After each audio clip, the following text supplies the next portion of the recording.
Hey friend, welcome back to The Gentle Reset, your no judgment zone for creating a home that actually works for you. I'm Allison, ADHD home and systems coach, former occupational therapist, and mom of two, and I'm so glad you're here. If the idea of starting fresh feels good, but starting from scratch sounds exhausting, this episode is for you. Let's take one simple step together today. Here's your weekly 3, a mind hack, a home hack, and a personal highlight to help your home feel lighter, more functional, and easier to maintain. Today we're talking about what I'm keeping this year, the rhythms and resets that are already working, and why I'm not changing them just because it's a new year. You'll hear how I'm deciding what stays, what doesn't, and how that's shaping this next season for me. How small, repeatable resets are helping our home feel calmer and less stressful, and finally, I'll share a real-life moment from our home that reminded me why consistency matters more than perfection. And next week, we're talking about something I see all the time with ADHD homes, how things slowly drift off track, even when you're doing your best, and why that doesn't mean anything is wrong with you or your systems. Hit follow now so you don't miss it. Let's jump in. Not everything needs to change just because it's a new year, and especially with ADHD. If something is already working, there's no point in changing it. During my reflection, I didn't just look at what I wanted to let go of. I also paid attention to what's actually supporting me right now, the rhythms and systems that are already quietly doing their job. For me, that looks like keeping a few simple boundaries around my time and energy, not overscheduling my days, leaving white space to move my body and support my mental health, whether that's a therapy visit or journaling or just slowing down, protecting my mornings and putting myself first instead of last. And side note, I have PCOS, pushing 40 years old, and pretty sure I'm in perimenopause. The body changes are so real, you guys. My blood work came back as borderline pre-diabetic, so I started working with a dietitian, and now I have a CGM, continuous glucose monitor. I'm literally tracking all the things right now. So I just wanted to emphasize how important it is as moms to start putting yourself first, even if it's just taking a shower alone or going for a quick walk. So here's the mindset shift I want you to try this week. Instead of asking what should I change this year, ask what's already helping me. Because growth doesn't always come from adding something new. Sometimes it's from noticing what's working and deciding to keep it on purpose. So this year, I'm not starting from scratch. I'm keeping the rhythms and systems that are already working and letting them guide what this next season looks like, as well as adding in a few little things that help me stay on track. When I look at what's helping our home feel calmer right now, it's not big projects or complicated systems. It's the small resets we come back to again and again.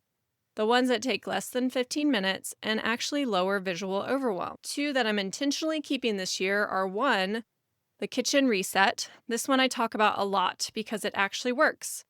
A quick reset of the counters, sink, and main surfaces at the end of the day changes how the whole house feels and sets me up for a calmer morning.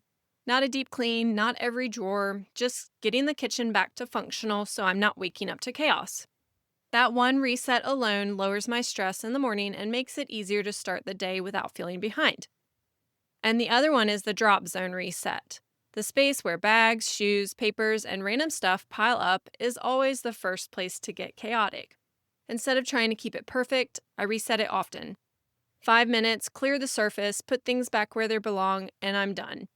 These resets work because they don't rely on motivation or perfection. They're quick wins in the 2 most used spaces in the home, which is huge for ADHD brains.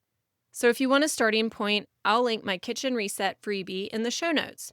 It walks you through a quick and simple timer-based checklist. And if you're thinking, okay, I know what kind of reset I need, I just don't know where to begin in my space, that's where Curiosity Calls can help.